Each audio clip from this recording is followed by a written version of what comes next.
Gaurkoan bi protagonista ezagun dauzkagu kamera aurrean, Maite Azabal eta Uxue Diaz Giral, haiek elkarrizkatu genituen proiektu baten hasieran, ez? Gazteartean beka irabazi zutelako eta oraingoan emaitzak ezagutzeko bildu gara. Beraz, bikote elkarrizketarekin hasteko kontaidazu, behin ikerketa amaituta, ikerketak bildutako emaitza esanguratsuenak zeintzuk izan dira? Bueno, hasteko titular bat ematearren edo ikusi dugu Irunen LGTBI kolektiboak inklusioa baduela, baina egia da diskriminazio egoerak oraindik gertatzen direla. Eta diskriminazio horiek batzuetan oztopo badira. Hori ikusi dugu horrela lehenengo gazta potente bezala. Konkretuko ikusi duguna da, Irungo gazteek, Irungo LGTBI kolektiboa gutxien integratuta dagoen eremuan, hezkuntza eremuan dela, ez?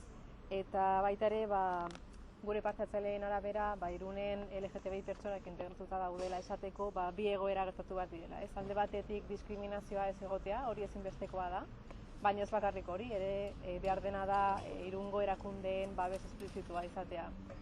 Eta gero bestalde ere LGTBI pertsonen eskaerak ere identifikatu ditugu gure ikerketan, eta haien gure parte-hartzaileen erdiak baino gehiago uste du, adibidez Irunen ezinbestekoa dela LGTBI pertsonentzako topaguneak bultzatzea, ez? Haien artean aurkitzeko, esperientziak eta bat trukatzeko, eta hori behar dutela hemen esaten dute.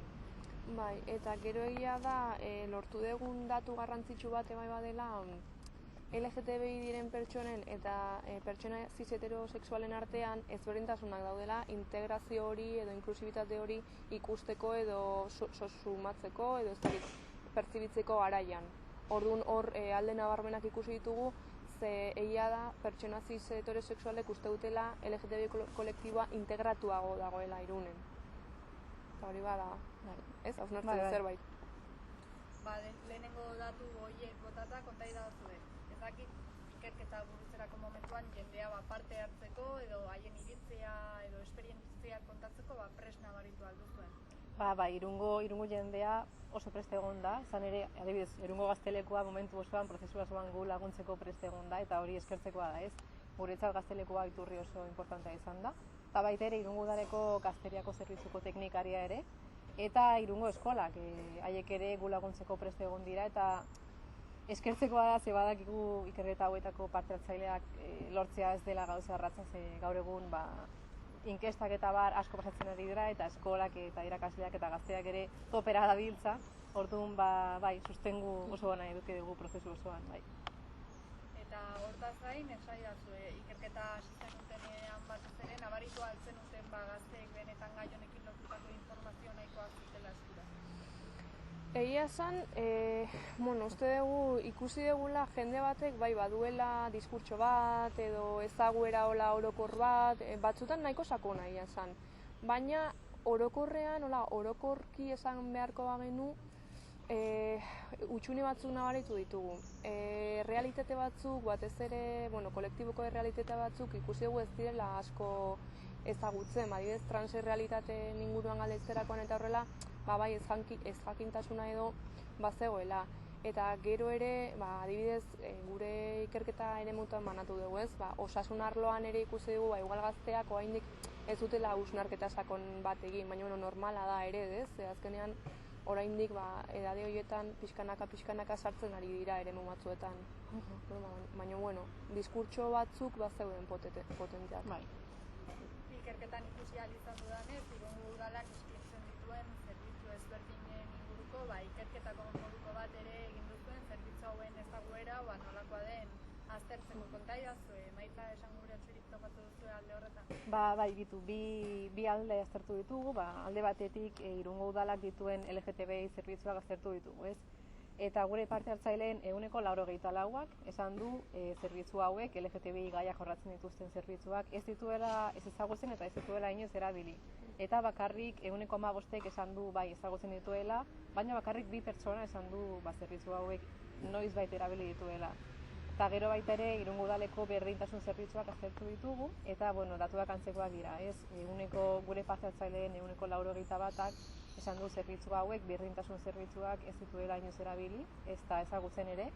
eta bakarrik 5 pertsonek esan dute noiz bat erabili dituztela. Orduan, zer esan nahi du hau, honek, ikusten dugula norabaiteko desoreka Irungo udalak dituen zerbitzuen sustapenaren eta gero Irungo gazteek duten ezagutzaren artean, ez? Hau da, gu badakigu Irungo udalak LGTBI eta berdintasun aktibitateak eta zerbitzuak badituela, baina gero gazteek ez dituzte ezagutzen, zerbitzu hauek.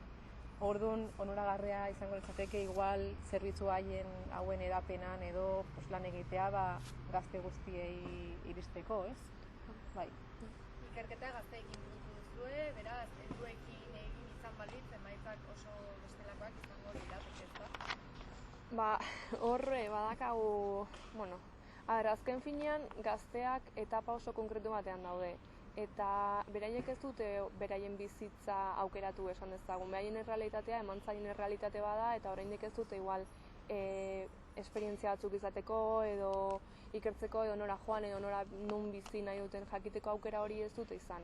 Eta helduak aldiz bai. Egia da guk mahai inguruan batez ere bai bildu genituen partaide helduagoak, gaztetxoagoekin eta zeuden gauza batzuk amankomunak zirenak, baina beste batzuk bai nahikoa ezberdinak ziren. Ze ikusten genuen jende helduak bai eduki duela kanpora joateko eta ikertzeko eta beste realitate batzuk bizitzeko eta guzti horretarako aukera.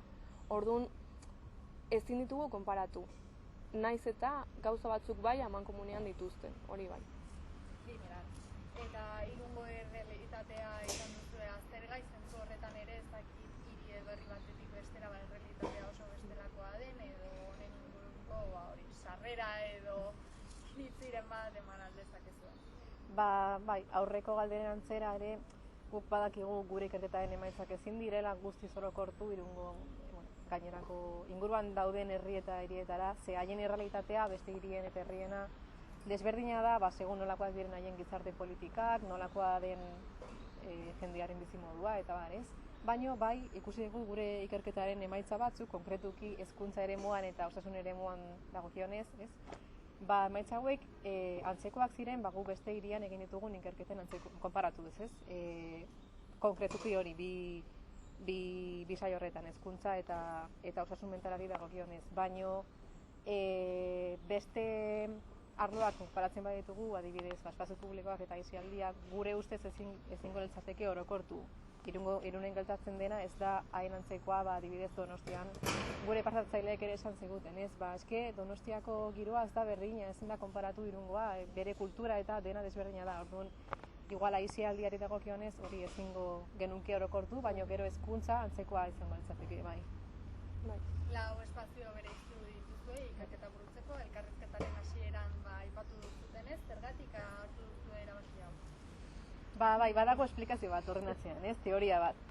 Gu gai honen inguruan aztertzen hasi ginean, ikusi genuen nolabaiteko lotura bikoitza dagoela gazteek eta nerabeek beren parte hartze zibikoan duten zereginean. Hau da, gazteek bere adinagatik, adin txikekoak izateagatik, aurre herritar baten estatusa daukate, ez?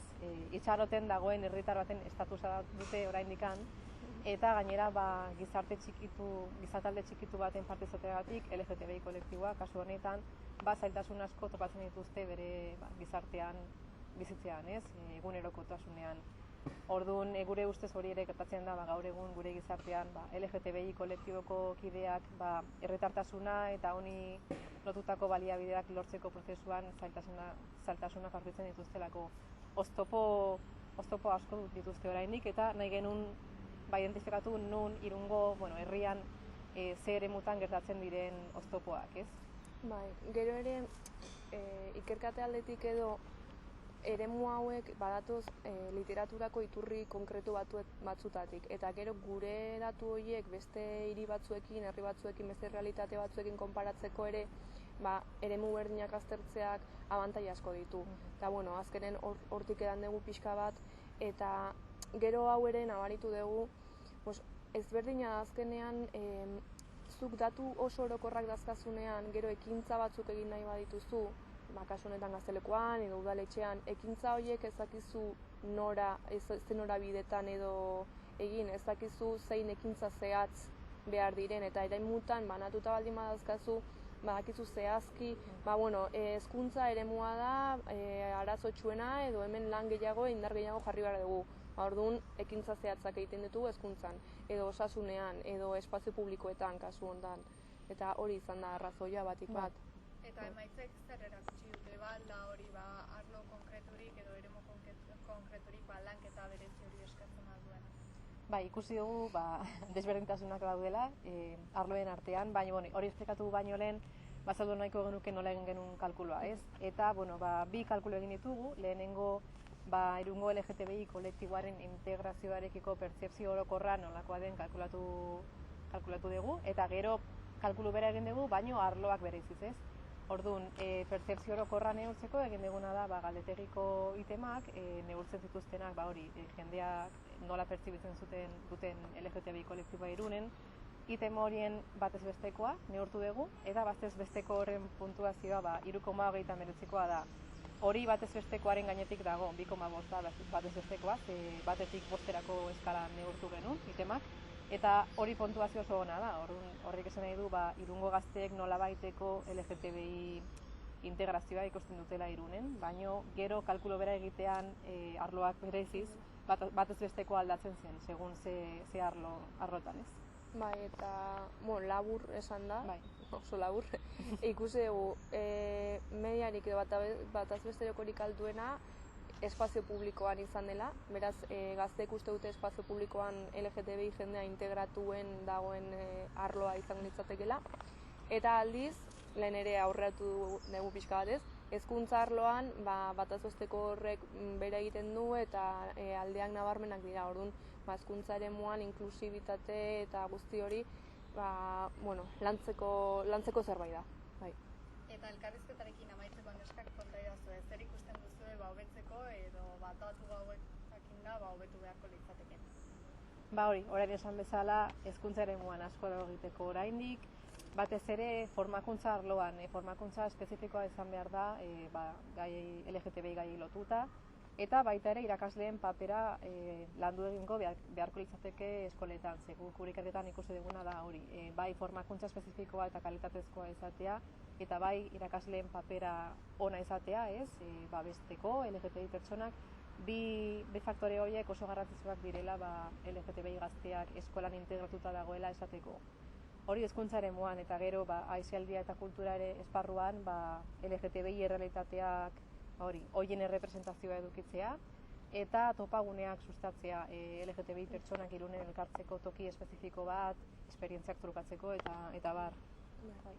Eta, beste eremuetan ere osasunean antzeko egia da gazteak direnez, oraindik osasunean esperientzia asko ez dituzte izan, baina nabaritu ditugu horre esperientzia batzuk ikertzekoak direla eta hildo horretatik. Baina ikusi dugun horrela nik igual garrantzitsuena edo izango zen errealitatea egon berri eta datu guzti hauen berri, informazio guzti hau ez gelditzea bakarrik LGTBI kolektiboan. Ze hor berriz ere ikusi dugu ezberdintasun badagoela gazte ez LGTBen eta LGTB direnen artean, eta hori gerta daiteke berez zuk kaletikan ikusten badezu, pertsona ez LGTB bezala kaletik ikusten badezu bandera bat, horrekin gelditzea zer representazioa dakagu, baina gero hori pertsona LGTB batentzat behar bada ez da nahikoa. Eta hor intzidentzia egin behar dugu, hor badago gizarteratzeko eta zabaltzeko eta informazio guztia denok izateko, batez ere zama hori beti kolektiboko jendeak ez eramateko. Ze hori ere larria izan daiteke. Azken hausnarketa honekin gelditzen gara neskak, beraz, mila esker ikerketan uste hau 15 minututan laburtu ditzegatik. Eskerrik asko. Eskerrik asko zuei.